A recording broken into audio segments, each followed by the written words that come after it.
శుభోదయము. మానవ సంబంధాల శీర్షికలో నేటి సుదీర్ఘ జీవితపు గాథ స్వాతి జీవితం. నేను వ్రాసిన కథానికలన్నిటిలో ఈ యొక్క స్వాతి జీవితపు కథ నేను ఇంకా వినిపించకపోతే ఈ లోకంలోని మానవ సంబంధాలకు అసలు విలువే లేదు. ఆమె కథ ద్వారా మానవ జీవితంలోని ఇంత బరువైన బలమైన అనుబంధం ఉంటుందా? ఉంటే కటువైన ముడిపడ్డ బంధాలు బరువెక్కి గుండె నిండా ప్రేమను నింపుకోవడానికి ప్రయత్నిస్తాయి. అందుకే ఆమె కథ విలువైనదంటున్నాను. బండబారిన గుండెల కోసం, బగ్గుమంటున్న కోపాగ్నుల కోసం, మానవ జీవితాలలో మనసుకు కావలసిన బలమైన అనుబంధం ఉండాలి. అందుకై ఈ యొక్క కథను తప్పక వినాలి. ఈ కథానిక పూర్తిగా వినకపోతే మానవి హృదయంలో నుండి ప్రేమానురాగాలు ఉన్నా లేకున్నా వ్యర్థమే. సరే, కథలోకి నడుస్తాను. ఆమె చారడేసి విశాలమైన నీలి మేఘాలను తలపించే నీలి కళ్ళు ఎన్నడూ కన్నీటిని విడువవు. ఆ ఆలచిప్పల వంటి ఆ కళ్ళ నుండి ఎప్పుడు కన్నీరు జారదు. ఎల్లవేళలా కలువులు ఇచ్చినట్టు నవ్వుతూనే ఉంటాయి. ఆమె పెదవులు ఎప్పుడు మూతిముడిచి ఎరగవు. ఎర్ర మందారంలా విచ్చుకునే ఉంటాయి. ఏ మందారమైనా చీకటి పడితే వాడిపోతుందేమో, కానీ ఆ పెదవుల మందారాలు ఎల్లవేళలా విచ్చుకునే నవ్వుతూనే ఉంటాయి. ఆమె కంఠం ఏడుపు గొంతుతో దిగులుగా నీరసంగా ఏదో పోగొట్టుకున్నట్టు చప్పచప్పగా తిక్కగా ఉండదు. అలా మాట్లాడదు. చిరునవ్వుల జల్లులో తడిసి ఆనందిస్తున్నప్పుడు కలిగే ఆనందము ఆమె మాట్లాడుతుంటే కలుగుతుంది. ఎంతో సరదాగా ఇంకా మాట్లాడుతుంటే ఆమె మధురగాత్రం వినాలని ఎవ్వరికైనా అనిపిస్తుంటుంది. ఎప్పుడు ఏడుపు, కన్నీళ్ళు, బాధలు, రోగాలు, రొప్పులు, దిగుళ్ళు ఆమె చిరు పెదవుల నుండి రావు. ఆమె జీవితంలో ఉండొచ్చు, కానీ అవి ఎప్పుడు బహిర్గతము కావు. ఇంటికి ఎవరైనా అనుకోకుండా వచ్చేస్తే వచ్చిన వెంటనే ఆమెలో చిరాకు, విసుగు కనిపించవు. నవ్వుల పువ్వులతో ఆహ్వానిస్తుంది. ఏ సమయంలో వచ్చినా సరే తడబడకుండా ఏం చెయ్యాలా వద్దా, ఏమన్నా చేద్దామా అని దేవుళ్ళాడకుండా చకచక ఎంత చిన్న పదార్థం ఉన్నా చిటికలో ఎంతో చక్కటి టిఫిన్ చేసేసి పెట్టేస్తుంది. అటు మాట్లాడుతూనే ఉంటుంది, అటు నవ్వుతూనే ఉంటుంది, అటు టిఫిన్లు చేసేసి చకచక వడ్డించేస్తూనే ఉంటుంది. అంత కలివిడి, అంత సరదా, అంత యాక్టివ్ అయినటువంటి స్త్రీ ఆమె. ఇక ఆమె రూపురేఖలు భగవంతుడు ఆమెను బంగారం ముద్దలా కాకపోయినా ఆకర్షణీయమైన తైలవర్ణంగా సృష్టించాడు. ఎప్పుడూ నలగని బట్టలు, చాలా సింపుల్గా ఉండే ఆకర్షణీయమైన ఆమె మోమును ఎంతో అందంగా మారుస్తాయి. చిరుకాటుగా చిరుబట్టు, లేతరంగు చీరలు, అవి బాహ్యంగా ఆమె అందాన్ని పెంచడానికి ఆభరణాలు, ఆ మాత్రపు కాటుక, పౌడరు, బొట్టు ఆమె అందాన్ని ద్విగుణీకృతము చేస్తూ ఉంటాయి. ఆర్థిక స్థితిలో ఆమె ధనవంతురాలు అయినా ఎంతో అవే నిరాడంబరతే ఆభరణంగా ధరించి అందంగా కనిపిస్తూ ఉంటుంది. ఇంటి పక్కన ఉన్న ప్రతి ఒక్కరితో సఖ్యతగా ఉంటూ ఎవరికి ఏమి కావాలన్నా వెంటనే సాయం చేస్తుంటుంది. ఎంత సాయమైనా సరే, ధన సాయం కానీ, మాట సాయం కానీ, పని సాయం కానీ కాదు అనకుండా చేసేస్తుంటుంది. పెళ్ళిళ్ళకి వెళ్తుంటుంది, పేరంటాలు వెళ్తుంటుంది. ఇక ఇదే ఆమె రూపురేఖలు, అలంకరణ. ఆమెకి అన్నీ ఉన్నాయి కదా, మరి ఇందులో ఆమె గొప్పతనం ఏంటి, ఏం చెప్పదలుచుకున్నావు అని సాగదీస్తున్నారు కదా.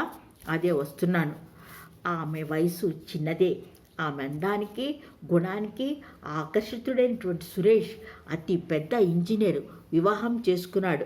ఎంతో అన్యోన్యమైన దంపతులు. వారి జంట ఎందరికో ఆదర్శము, కన్నుల విందైన జంట. వారి దాంపత్య జీవితము ఎందరిలోనూ ఈర్ష, అసూయలు కూడా కలిగిస్తాయి సుమండోయ్. భార్యను పువ్వుల్లో పెట్టి కాదు, కానీ కారుల్లోనూ, విమానాల్లోనూ, విదేశాలలోకి తీసుకువెళ్ళి మరీ తిప్పుతూ ఉండేవాడు. సరే, ఆ రోజు కొత్త సినిమా విడుదలైంది. రెడీ అయ్యి సిద్ధంగా ఉండమని ఆమెకు చెప్పి వెళ్ళాడు సురేష్.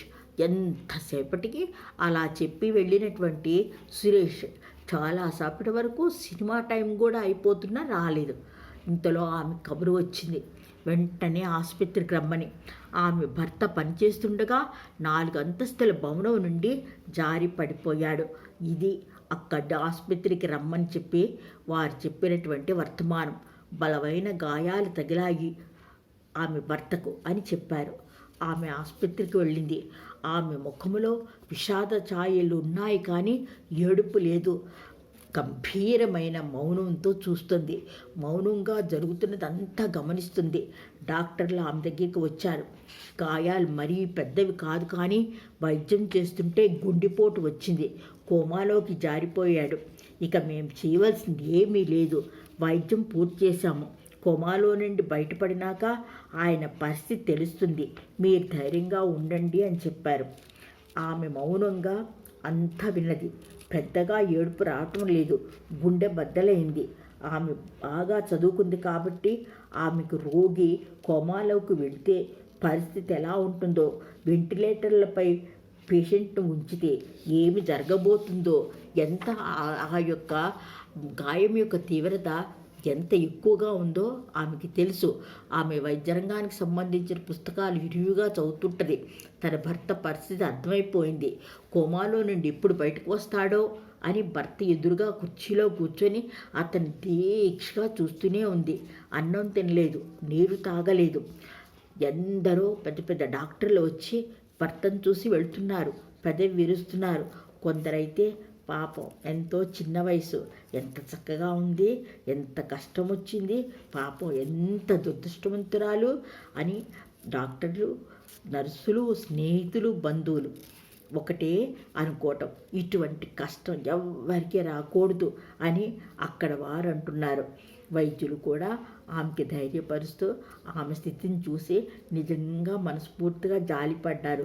ఇంత చిన్న వయసులో ఈ బిడ్డకు ఇంత భయంకరమైనటువంటి భర్త గాయాలు పాలవటము, ఆసుపత్రి పాలవటము వారికి చాలా కలిసివేసింది. బంధువులు, తెలిసిన వారు వచ్చి చూసిపోతున్నారు. ఆమెలో ఎటువంటి చలనము లేదు, బోరుని ఏడటం లేదు. 4 రోజులకు సురేష్ చేతులు కదిపాడు, కళ్ళు తెరిచాడు. డాక్టర్లు ఆసక్తిగా పరుగున వచ్చారు. వెంటిలేటర్లపై మరీ ఎక్కించారు. ఆమె ఆనందంగా ఆమె వైపు చూస్తున్నటువంటి సురేష్ని పలకరించింది. ఆమె భర్తను ప్రేమతో ఏమోయ్ అని అంటూ ఉంటుంది. ఆమె ఏమోయ్ ఎలా ఉన్నావు ఆనందంగా బుగ్గ మీద చిన్నగా కొట్టింది. సురేష్ వెర్రి చూపులు చూస్తున్నాడు కానీ ఏ మాత్రము ఆమె ప్రశ్నలకు జవాబు ఇవ్వటం లేదు. ఎవరో అసలుకి గుర్తే పట్టడం లేదు. ఆమె ఎవరో అన్నట్టుగా పిచ్చి చూపులు చూస్తున్నాడు. ఈ విధంగా 2 రోజులు గడిచాయి. డాక్టర్లు మళ్ళీ పెదవిరిచారు. ఆమెకి తిరిగి ఇలా చెప్పారు. ఇతనికి బ్రెయిన్ డెడ్ అయింది. సకాలంలో మెదడుకు ఆక్సిజన్ సరఫరా, రక్తానికి ఆక్సిజన్ అందకపోవటాలన అతని తల్లోని కొన్ని భాగాలు పనిచేయటం లేదు. కావున అతను మనుషులను గుర్తుపట్టలేకపోతున్నాడు అని చెప్పారు. విదేశాలకు తీసుకువెళ్ళాలని ఆమె నిర్ణయించుకుంది. కానీ డాక్టర్లు అంతా వ్యర్థం. ఆయన మెదడు బాగా పాడైంది. అతనికి గతం గుర్తురాదు. గుండె జబ్బుకు మాత్రము మందులు వాడండి అని చెప్పారు. ఇంటికి తీసుకువెళ్ళండి, స్పీచ్ థెరపీ, ఫిజియోథెరపీ ఇప్పించండి. కాళ్ళు చేతులు పనిచేస్తాయి. నోట్లో నుంచి అతను ఏది మాట అంటే అది స్పష్టత అనేది వస్తుంది అని డాక్టర్లు చెప్పారు. ఇంతకంటే డాక్టర్లుగా మేము చేసేది ఏమీ లేదు. మీరు విదేశాలకి తీసుకువెళ్ళినా లాభం లేదు. ఎక్కడ ఈ వైద్యానికి ఇటువంటి వ్యాధిగ్రస్తులకు వైద్యం లేదు అని చెప్పారు. అతను ఆమెను గుర్తుపట్టలేడు. గతం గుర్తురాదు. మాటలు పలకలేడు. అన్నం స్వయంగా తినలేడు. మలమూత్రాలు స్వయంగా శుభ్రం చేసుకోలేడు. మందులు వేసుకోలేడు. అతని చిన్న వయసులోనే ఇప్పుడు మానసికంగా అతని వయసు ఎంత 35 సంవత్సరాలు ఉన్నాయి. ఇప్పుడు మానసికంగా 2 సంవత్సరాల బాలుడు. ఇప్పుడు అతని వయసు 2 సంవత్సరాలు. చాలామంది ఆమెకి చెప్పారు తీసుకువెళ్ళి రోగులకు సేవలు చేసి వారి బాగోగులు చూసే శరణాలయాలు ఉన్నాయని చెప్పారు. అక్కడ డబ్బు కడితే చక్కటి ట్రీట్మెంట్ ఉంటుందని, వాళ్ళే ఫిజియోథెరపీ, స్పీచ్ థెరపీ ఇస్తారని, మలమూత్రాలు శుభ్రం చేస్తారని, భోజన పదార్థాలు చక్కగా ఇస్తారని, ఎంతో బాగా చూస్తారని చెప్పినా ఆమె వేరే చోటకి శరణాలయాలకు పంపించడానికి ఆమె ఏ మాత్రం అంగీకరించలేదు. మౌనంగా నిరాకరించింది. ఆమె అతనికి అన్నీ అయ్యింది. అతని తల్లిదండ్రులు, అక్కచెల్లెలు, బంధువులు వదిలేశారు. అతను ఆమె బిడ్డ పసిపాపను చూసినట్టు చూస్తుంది. మలమూత్రాలు శుభ్రం చేస్తుంది, స్నానం చేయించి పౌడర్ అద్ది, నొక్కుల జుట్టు దువ్వి, చక్కటి బట్టలు వేసి ముందు హాల్లో కుర్చీలో కూర్చోబెట్టి టీవీ పెడుతుంది. ఆ పైన తన పనులు చూసుకుంటుంది. పెళ్ళిళ్ళకి వెళ్తుంది, పేరెంటాలకు వెళ్తుంది, నవ్వుతూ వెళ్తుంది. ఆమె ఎక్కడికి వెళ్ళగానే సందడి మొదలవుతుంది. తల్లిదండ్రులు నిర్లక్ష్యం చేయదు, ఆదరిస్తుంది. ఇక అడుగు కూడా వేయలేని సురేష్ని బలవంతంగా లేవనెత్తి నడిపిస్తుంది. ఫిజియోథెరపీ చేయిస్తుంది, స్పీచ్ థెరపీ చేయిస్తుంది.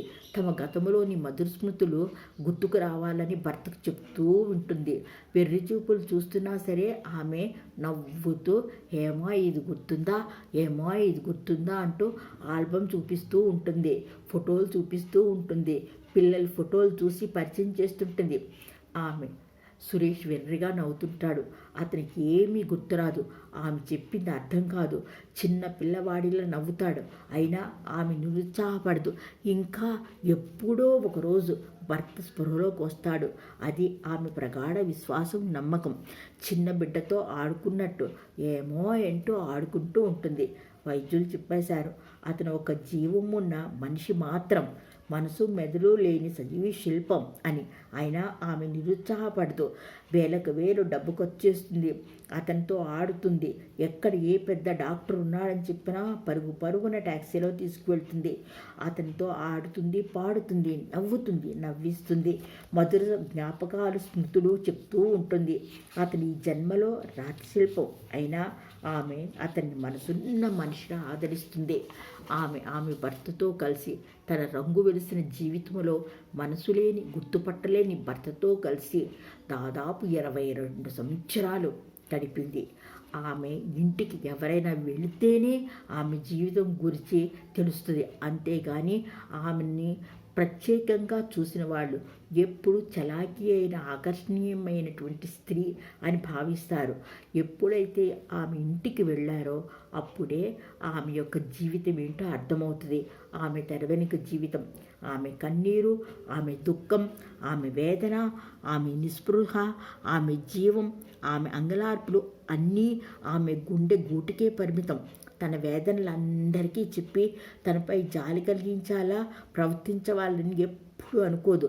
అసలు ఆమెకి జాలి అనే పదానికి ఇష్టమే ఉండదు. ఆమె ఒక స్త్రీ రూపంలో ఉన్నటువంటి మనుష్య దేవత అని చెప్పొచ్చు. సెల్ఫ్ పిటీకి దూరంగా ఉండే ఒక పరిపూర్ణమైనటువంటి స్త్రీమూర్తి. స్త్రీ జాతికి పాఠం నేర్పే పుస్తకము ఆమె జీవితం. ఇక జవాబు ఇవ్వలేని తన భర్తతో కబుర్లు చెప్తూ నవ్వుతూ జీవించే ఆమె 22 సంవత్సరాలు గడిచిన తరుణంలో ఉన్నట్టుండి ఆమె ఆడుకునే ఏమోయ్ బొమ్మ ఒక ఉదయకాలాన భళ్ళున నిశ్శబ్దంగా పేలిపోయి ముక్కలైపోయింది. ఆమెకు అనుకోని రీతిగా ఆసుపత్రిలో చేరవలసి వచ్చింది. 22 సంవత్సరాలు అతని కంటికి రెప్పలా కాపాడటమో, అతన్ని ఎలా చూడాలో, ఏమి తినిపించాలో, ఎలా మందులయ్యాలో, ఎలాగా డ్రెస్ చేయాలో, ఎలా స్నానం చేయించాలో, ఎలా నవ్వించాలో, ఎలా ఆడాలో, పాడాలో, ఎలా మాట్లాడాలో తెలిసిన ఏకైక వ్యక్తి ఆమె మాత్రమే. అయితే ఆమె ఆసుపత్రి పాలు కాగానే ఆ పసిపాపాయికి తల్లిలా మారిన ఆమె ఒక్కసారిగా కనిపించడం మానేసరికి ఆ యొక్క 2 ఏళ్ల బాలుడు వెతికి వెతికి ఆ బొమ్మ గుండె ఆగిపోయింది. అతనికి అలవాటైనటువంటి ఆ స్త్రీమూర్తి అతనికి కనిపించకపోయేసరికి బిక్కచూపులు చూస్తూ నోటికి వచ్చినటువంటి ఏవేవో మాటలు, అర్థం కాని మాటలు మాట్లాడుతూ, అర్థం లేని చేష్టలతో ఆమె కోసము చేతులు కాళ్ళు ఆడిస్తూ, కళ్ళ నుంచి కన్నీరు కారుస్తూ, నోటితో ఏవేవో శబ్దాలు చేస్తూ ఆయన ఉక్కిరి బిక్కిరి అయిపోయాడు. ఆ 2 ఏళ్ల మనసున్నటువంటి ఆమె భర్త. ఆమె కోసం వెతికి వెతికి ఆ బొమ్మ గుండె ఆగిపోయింది. ఇప్పుడు ఆమెకు 22 సంవత్సరాల బిడ్డగా చూచుకున్న ఆమెకు ఆ బిడ్డ లేడు. ఇప్పుడు అంతటి వ్యక్తిత్వము, ఎంతో ఆశ, నిబ్బరము, ఏదో రోజు తనను గుర్తుపట్టాడో అనుకున్న తన బిడ్డ మాయమైపోగా ఎంతో మందికి లేని గొప్ప దృఢ సంకల్పము, మనోనిబ్బరము గల ఆమె ఏమి చేస్తుంది అని అనేక మంది కళ్ళు ఆమె వంక చూస్తున్నాయి. ఎందుకంటే 22 సంవత్సరాలు ఎంతో అహర్నిశలు సేవ చేసినటువంటి ఆ స్త్రీ జీవితంలో నుంచి ఆ యొక్క పసిబిడ్డ అదృశ్యమైపోతే ఆమె చర్యలు ఎలా ఉంటాయో, ఆమె ఎంత గొప్ప మనసు కలదో ఇప్పుడు బయటపడుతుంది అని చెప్పి అనేక మంది కళ్ళు ఆమె యొక్క జీవితము యొక్క అడుగు వేసే స్టెప్ ఏదో గమనించటం ప్రారంభించారు. ఆమె ఆడుకునే బొమ్మ పగిలిపోయిందని చెప్పాను కదా. ఆడుకోవలసిన వయసులో ఆమె జీవితం ఎటు తోడు కావాల్సిన వయసులో ఆమె జీవితం ఎటు సాగాలి? పిల్లల దగ్గర ఉండాలా? ఆశ్రమంలో చేరాలా? 22 సంవత్సరాలు మతిలేని భర్తతో కలిసి తిరిగి నలిగి పగిలిపోయి ఓపిక లేక వాడిపోయి నీరసించినటువంటి ఆమెకు విశ్రాంతి కావాలి. అది మనకు తెలియని విశ్రాంతి. ఆమెకి కంటి నిండా నిద్ర కావాలి, కాళ్ళ నిండా స్థిరం కావాలి, ఓదార్పు కావాలి. ఒక నేస్తం, ఒక చెలిమి, ఒక ఊరట, ఒక ఓదార్పు, ఒక చిరునవ్వు, తనదైన తోడు, తనదైన నీడ కావాలి. ఇది నా ఇన్ని నెలల ఆలోచనలో కనిపించిన సత్యాలు. ఇకనైనా ఆమె తనువుకు, ఆమె మనసుకు నెమ్మది, ఊరట, కంటికి కునుకు, చేతిలో చెయ్యి వేసి ఆమె నడిపించే ఓ చుక్కాని కావాలి. 22 సంవత్సరాలు ఆమె బొమ్మను నడిపించింది అవిరామంగా. ఇప్పుడు ఆమెకు నెమ్మదినిచ్చి ధైర్యంగా బెరుకు లేకుండా ఆమె చేతిలో చేయి వేసి బలంగా స్థిరంగా పట్టుకొని నడిపించే మరో చేయి కావాలి. మరి ఎలా? ఎక్కడ? ఇది కథ కాదు కదా, జీవితం. మరి అలాంటి తోడు ఎలా దొరుకుతుంది? ఏ విధంగా దొరుకుతుంది? ఆ తోడెక్కడ? ఆ ఓదార్పు ఎక్కడ? ఆమె చేపట్టుకుని నడిపించే సారదెవ్వరు? శారీరక సుఖాలు కావాల్సిన దారి ఏనాడో మూసుకుపోయింది. ఇప్పుడు ఆమెకు కావాల్సిన మానసిక విశ్రాంతి. ఆ యొక్క శృంగార జీవిత సమరం పూర్తిగా ఏనాడు ఆమె చేతిలో ఓడిపోయింది. ఆమె ఏనాడు శృంగార జీవితం వైపు చూడలేదు. ఆమె చేతిలో ఆ శృంగార జీవిత సమరం ఓడి ముక్కలైపోయింది. ఆమెకు మానసిక సుఖం కావాలి, ఓదార్పు కావాలి, మంచి చెలివి, మంచి స్నేహం కావాలి. ఆమె పూల తోటలో కూర్చొని మాట్లాడుకునేందుకు ఉదయకాలం, సాయంకాల సమయాలలో చిన్ననాటి కబుర్లు చెప్పుకుంటూ వేడి కాఫీతో ప్రశాంతంగా తోటలో కుర్చీలు వేసుకొని కల్మషం లేని కబుర్లు చెప్పుకుంటూ పేపర్ చూస్తూ వినమ్రతతో చల్లని ముచ్చట చెప్పుకుంటూ మనసులో ఏ గాబరా, ఏ భయము, ఆందోళన, తొందర లేకుండా పెంచుకుంటున్నటువంటి చిన్ని పిల్లి కూనలతో, కుందేలు పిల్లలతో, పావురాళ్లతో, కుక్క పిల్లలతో ఆడుకుంటూ కాలక్షేపం చేస్తూ, ఆ నోరులేని జీవాలతో స్నేహం చేస్తూ, చెలిమితో వాటికి గింజలు ధాన్యాలు వేస్తూ, కుండీలలో పెరిగిన గులాబీలను, చామంతులను, సంపెంగలను, ముట్టమందారాల గుత్తులను, వాటికి చిగురిస్తున్నటువంటి చామంతులకు వరుసగా చెట్లకు నీళ్లు పట్టుకుంటూ, ఆకులో ఆకునే, పువ్వులో పువ్వునే,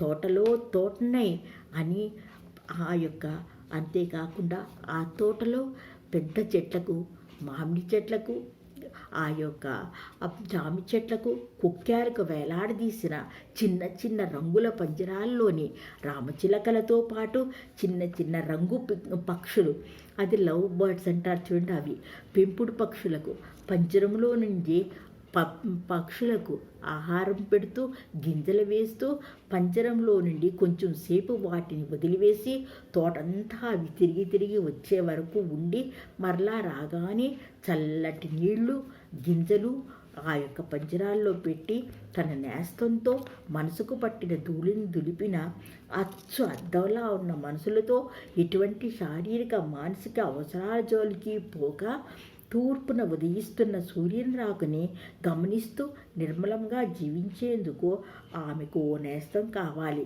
తన్ను ఆడుకునేందుకు చిన్నటువంటి చిలకలు, పక్షులు, చిన్న చిన్న కుక్క పిల్లలు, తర్వాత కుందేలు పిల్లలు, వీటితో ఆడుకుంటూ పాడుకుంటూ మొక్కలతో మొక్కనే, ఆ యొక్క ఆకులో ఆకే, పూలతో పూలే ఆమె మొక్కలు చూసుకుంటూ ఆమెకి ఇష్టమైనటువంటి ఆ యొక్క ఉద్యానవనంలో విహరిస్తూ ఆమె స్వాంతన పొందాలి. ఇదండి ఆమె ఎడల నేను కోరుకునే ఆశ, ఆకాంక్ష. మరి ఆ చిన్ననాటి చిలిమి దొరుకుతుందా? ఈ యొక్క మలి సంచిలో అలసి సొలసిన ఆమె మనసు సేద తీరాలని, కల్మషం లేని జీవనము ఆమెకు రావాలని, స్వచ్ఛమైన ప్రేమ కావాలని, ఎంతో నిర్మలమైన స్నేహం కావాలని, ఆ యొక్క మూగజీవాలతో పాటు మనసున్నటువంటి మాట వచ్చే బొమ్మ ఆమెకు దొరకాలని మనసారా ఆకాంక్షిస్తాం. సరేనా? మరి మీరేమంటారు? సెలవా మరి. శ్రీమతి మేరీ పద్మలత.